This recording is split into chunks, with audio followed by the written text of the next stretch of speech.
तो दोस्तों आज हो गया 1 जनवरी 2022। तो दोस्तों आपके लिए फिर से लेकर आ गए हैं देश दुनिया के सभी मुख्य ताज़ा समाचार। चलिए फटाफट खबर शुरू करते हैं। उससे पहले दोस्तों आप सभी लोगों को नए साल की हार्दिक शुभकामनाएं। चलिए शुरू करते हैं आज की पहली बड़ी खबर। साल 2022 का आगाज हो चुका है। इसके आगाज के साथ ही लोग एक नई सोच और उम्मीद के साथ इस साल में प्रवेश कर चुके हैं। हालांकि नए साल में कई चुनौतियां भी हैं, खासकर कोरोना वायरस को लेकर साल 2022 में एंट्री के साथ ही हो सकता है हमें कुछ पाबंदियों का भी सामना करना पड़ सकता है। एक उम्मीद ये भी है कि किसी तरह से महामारी खत्म हो जाए। आपको बता दें कि दिल्ली समेत कई राज्यों में कोरोना वायरस के मामलों में तेजी से बढ़ोतरी देखने को मिली है। ऐसे में नए साल का शुरुआती दौर पाबंदियों में काटनी पड़ सकती है। दूसरी बड़ी खबर, एक तरफ जहां कर्नाटक के शहरी स्थानीय निकाय चुनाव परिणाम में कांग्रेस ने बीजेपी को बड़ा झटका दिया है, तो दूसरी ओर परिणाम के कुछ घंटों बाद मुख्यमंत्री बसवराज बोम्मई रक्षात्मक मूड में दिखे और दावा करते हुए कहा है कि 58 शहरी स्थानीय निकायों में अल्पसंख्यकों की संख्या अधिक होने के कारण भाजपा को उतनी सीटें नहीं मिली जितनी उपेक्षित थी। आपको बता दें कि इस हार से बसवराज बोम्मई फिर से बैकफुट पर चले गए हैं। तीसरी बड़ी खबर, असम कांग्रेस ने राज्य के हेमंत सरकार को समर्थन की घोषणा करने वाले विधायक शशिकांत दास को पार्टी से निलंबित कर दिया है। कांग्रेस ने दास को यह कहते हुए निलंबित किया है कि वो पार्टी विरोधी गतिविधियों में लिप्त है। आपको बता दें कि दास ने 20 दिसंबर को घोषणा की थी वो हेमंत बिस्व शर्मा सरकार में शामिल हो गए हैं, लेकिन कांग्रेस में बने रहेंगे।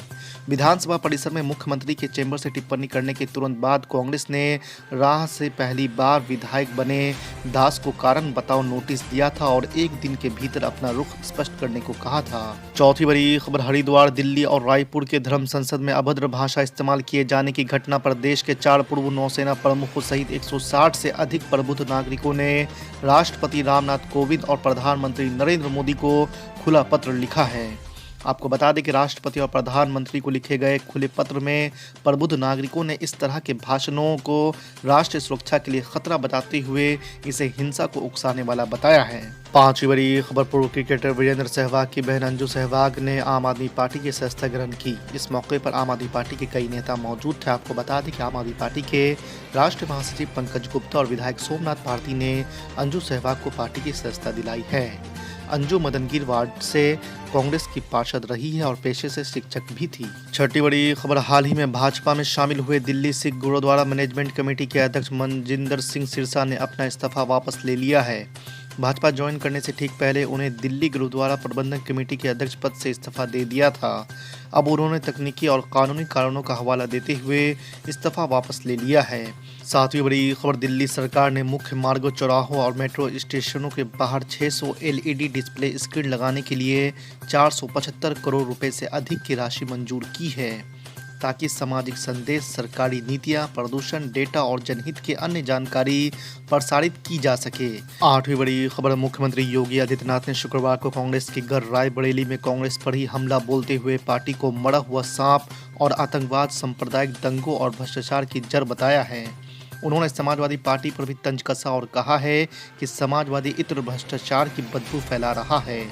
आपको बता दें कि मुख्यमंत्री योगी आदित्यनाथ ने कहा है कि दिनेश प्रताप सिंह, अदिति सिंह और हाल ही में शामिल हुए राकेश प्रताप सिंह जैसे सक्षम नेताओं के सहयोग से भाजपा रायबरेली के समग्र विकास की दिशा में काम कर रही है। आठवीं बड़ी खबर, पुष्पाराज जैन के यहाँ छापेमारी पर अखिलेश यादव का भाजपा पर पलटवार, बोले ये नफरत की दुर्गंध फैलाने वाले लोग हैं। जी आपको बता दें कि समाजवादी पार्टी के अध्यक्ष और उत्तर प्रदेश के पूर्व मुख्यमंत्री अखिलेश यादव ने शुक्रवार को सत्तारूढ़ भारतीय जनता पार्टी पर हमला बोलते हुए कहा है कि इन्होंने राजनीति को दूषित किया है और ये नफरत की दुर्गंध फैलाने वाले लोग हैं। नौवीं बड़ी खबर, केंद्रीय गृह मंत्री अमित शाह ने गुरुवार को यूपी में जन विश्वास यात्रा को संबोधित करते हुए निजाम के जरिए सपा प्रमुख अखिलेश यादव, बीएसपी प्रमुख मायावती और कांग्रेस महासचिव प्रियंका गांधी पर निशाना साधा था।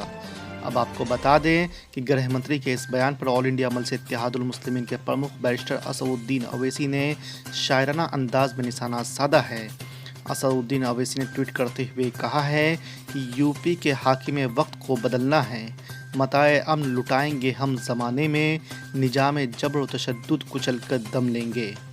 देखिए, सुनिए, चाहे कांग्रेस पावर में रहो या बीजेपी पावर में रही है, मिसकैरेज ऑफ जस्टिस अगर किसी से हुआ है तो मुसलमान से, दलित से हुआ है, आदिवासियों से। इन दोनों पार्टियों ने किया है।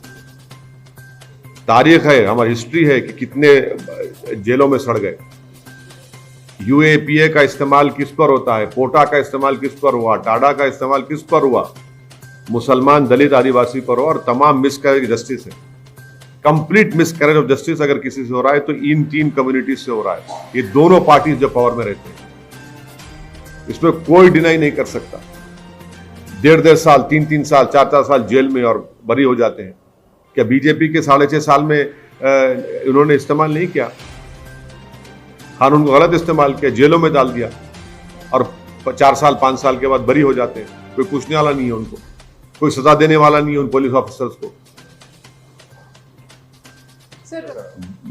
कानून में तरमीम करिए कि जो कोई भी गलत तरीके से किसी पर झूठा केस डालेगा तो उस पर भी सजा होगी, उसको ऑफिसर पर या जो भी प्रोसिक्यूशन करेगा।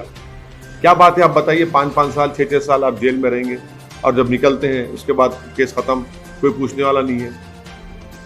एक लड़का 8-9 साल राजस्थान में जेल में था, जाकर अपनी अम्मा की खबर पर रोता है कि अम्मा तुम आज मेरे सामने नहीं है।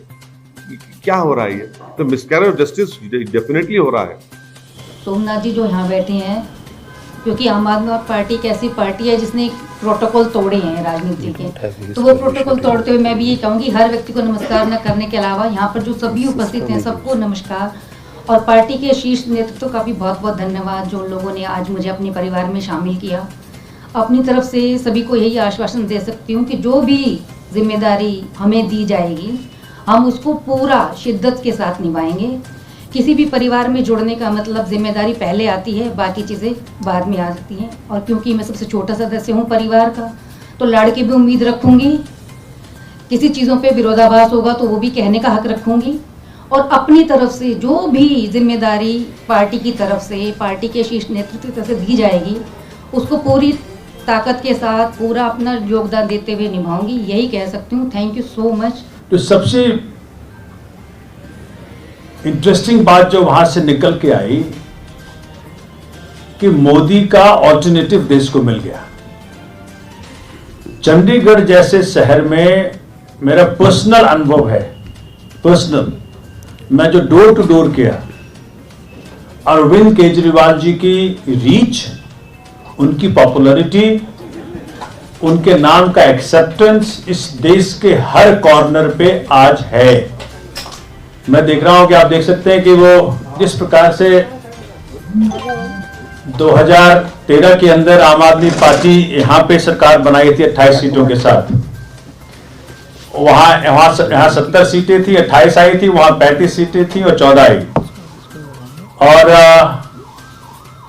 आम लोग, कोई आम परिवार से आता हुआ वकील, कोई आम परिवार से आता हुआ बिजनेसमैन, बहुत साधारण लोग वहां हुए। तो मैं पंकज जी को और पूरे अपने आम आदमी पार्टी परिवार को आज मुबारकबाद देना चाहता हूं कि चंडीगढ़ में भी एक दिल्ली हुआ।